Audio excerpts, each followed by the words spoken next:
Hey everybody, how's it going? Welcome back to Cosmic Culture, the channel where we talk about all major movie and television news, theories, breakdowns, and more.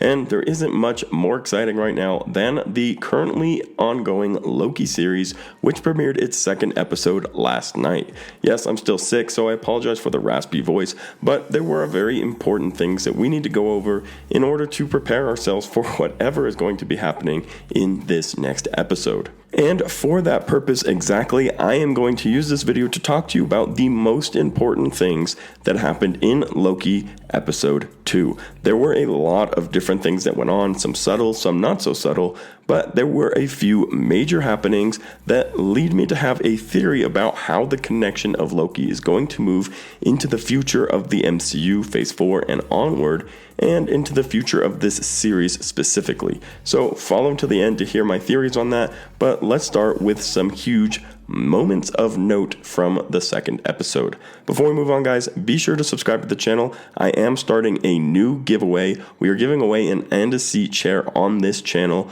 All you need to do to enter is subscribe to this channel, and you can enter a second time by following me on Twitter at TheCultureChris. We'll be picking a random winner either from the Twitter or from the YouTube comment section, and you'll be able to pick which and a seat you want from Spider-Man, Iron Man, Ant-Man, or Captain America. Good luck in the giveaway, and thank you guys for watching and keeping this channel alive by being members of the community. I feel like at this point it goes without saying, but spoiler warning if you haven't seen Loki episode 1 or episode 2, I will be talking about very important details starting right now. So to run through the episode as fast as physically possible, the episode starts off with Loki at the TVA doing his instructional videos. They are having issues with Minutemen still disappearing and getting attacked by this Loki variant. We don't know who they are at this point, but we will find out at the end of the episode.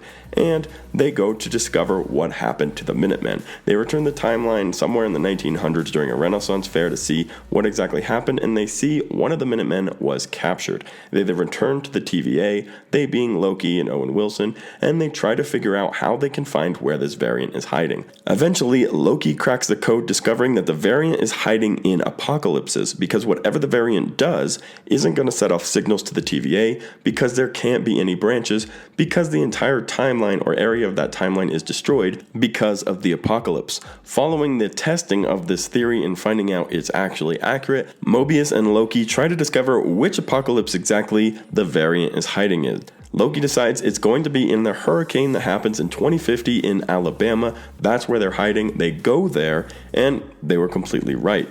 Loki comes face to face with this variant, and eventually it is revealed to us that it is Lady Loki, which a lot of you guys guessed already, so congratulations. But Lady Loki is confirmed to be the alternate variant that is running around causing all of these issues.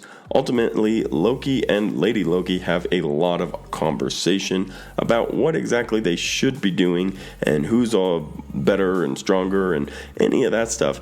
But what happens at the end is Lady Loki sets off charges across the sacred timeline, and there's actually a part in the episode where you can see they let them off all over the planet Earth and even in other places, including Titan, which is the home of the Eternals, and Thanos. So these charges that this Lady Loki variant has been collecting were set all over the sacred timeline, setting it into an absolute crazy moment for the Minutemen, the TVA, and the sacred timeline as a whole.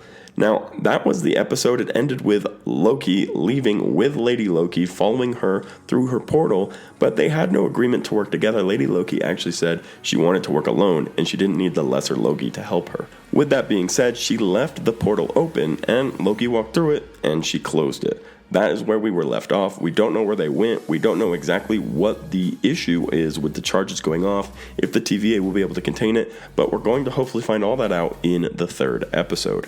Now, I want to go through real quick and talk about some of the most important points of this episode. I know a lot of people out there are going to be doing deep dive breakdowns, so I want this to be a quick reflection moment for you to think about your own personal theories and what you think the future of Loki and the MCU is going to hold based off of what we were given for answers in this episode.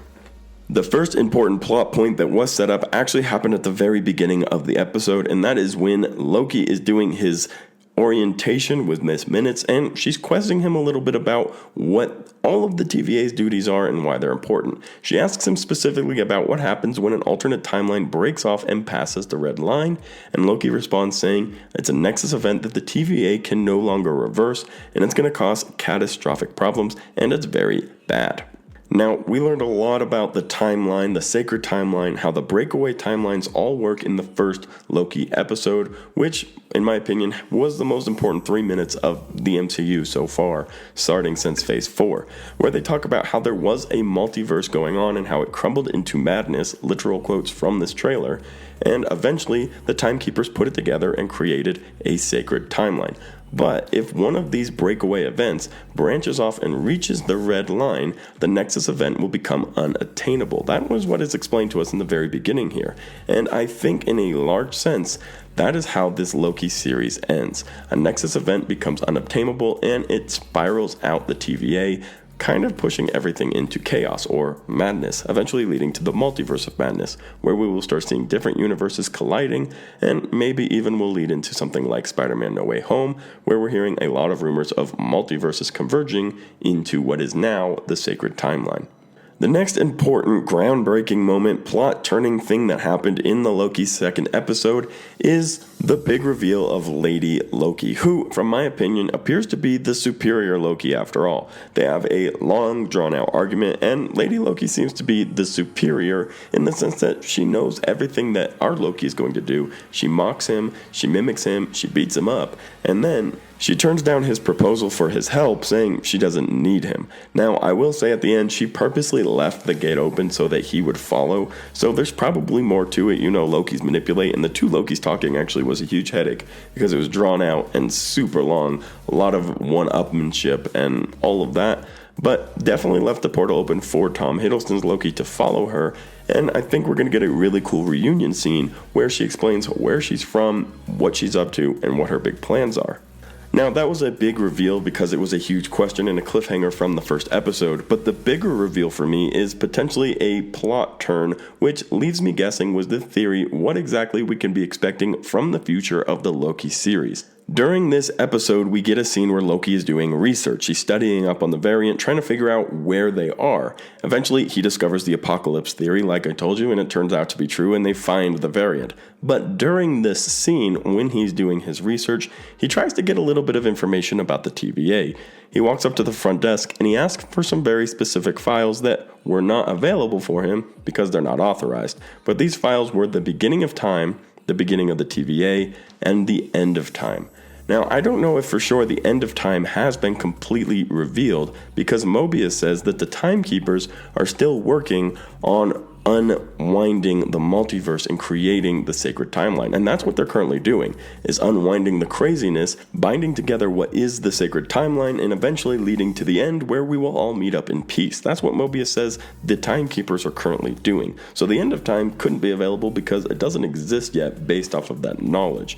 Before time and the beginning of the TVA were two separate things Loki was inquiring. And this is where I connect this to Lady Loki. I think possibly, and not definitely, that Lady Loki could be coming from before the beginning of the TVA, not the beginning of time, because the beginning of time is not the beginning of the TVA. That was formed to bring order to the multiverse of madness, which was potentially a pre-Battle World-like setup where nothing was in order and variants were fighting each other, and there was a head honcho who in the comics at times is God Emperor Doom, but it's possible that this Lady Loki was part of the hierarchy and the group in charge of controlling this Battle World scenario where this multiverse had spiraled into madness, and we know it was put together by the Timekeepers who then formed the TVA.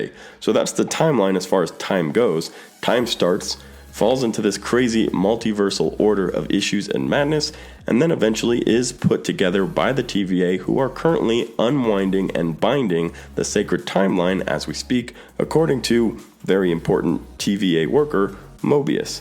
And that's where we're at. So Lady Loki set these charges out to destroy the sacred timeline, and that's what they yell at the TVA when the charges go through. Somebody is attacking the sacred timeline. We see that there were multiple charges, more than 10, maybe even 30, 40, 50 of them. and we see on the screen for a brief time all the different places and places in time where they were dropped in order to cause a problem. The TVA Minutemen scream and run to the case to try to stop these from hitting the red line so that the Nexus events couldn't be overturned, and that leaves the TVA vulnerable, potentially for Lady Loki and now Tom Hiddleston's Loki to return to the TVA and try to converge and converse with the Timekeepers. Now, that's a theory I put together with the Cosmic Warren also during the live watch party, so credit to him as well for helping me piece that together and for his involvement in that. But there is something more to take away here. Lady Loki wants something that she says to our Loki isn't control of the TVA.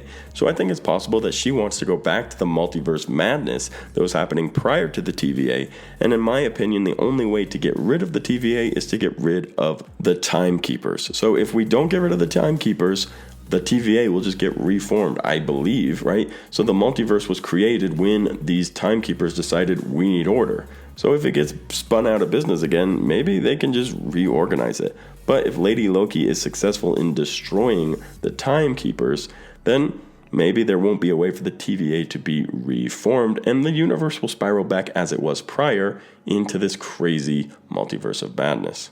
Now you have to keep in mind Doctor Strange is going to be on the case. Once the TVA is immobilized, I believe that's what's going to end up happening. The multiverse is going to spiral into madness. This leads us to Doctor Strange in the multiverse of madness, who will be trying his best to contain all of this craziness, because his job, as he explains to Iron Man with a little bit of sarcasm and rudeness, is to protect his reality. So the reality is this sacred timeline. He should know something about this due to the time stone, the ownership of the time stone, being able to see the future and so forth. He would be aware that there would come a time that the multiverse would break down and he would have to try to fix it. Will he be successful in fixing it? We won't know until Multiverse of Madness comes out, and that could be what leads to Battleworld. Ultimately, is he isn't successful, it remains broken, the sacred timeline remains shattered. But hopefully we get some really cool answers, because at the moment, Loki is giving us so many answers, so many ideas of what direction Marvel is headed, and quite frankly, it looks glorious. It looks super exciting, and I can't wait to see how this all plays out in the remaining episodes of Loki. But most importantly, I hope we get the face-to-face talk between Loki and Lady Loki, where she explains where she's from and what her deal is, what she's up to. I don't want to be left on a cliffhanger for the rest of the series trying to figure out who she is. I hope they just kind of drop that one for us and explain it, and we can get on and find out how Loki finally ends up, and whether or not Loki is going to remain in the MCU. But those were the major points and the theory that I took away from the second episode of Loki. Let me know your guys' thoughts in the comments section down below. Don't forget to subscribe and follow me on Twitter for your chance to enter the giveaway for the And-A-Seat chairs. My voice is officially gone, so I'll see you guys in the next one right here on Cosmic Culture.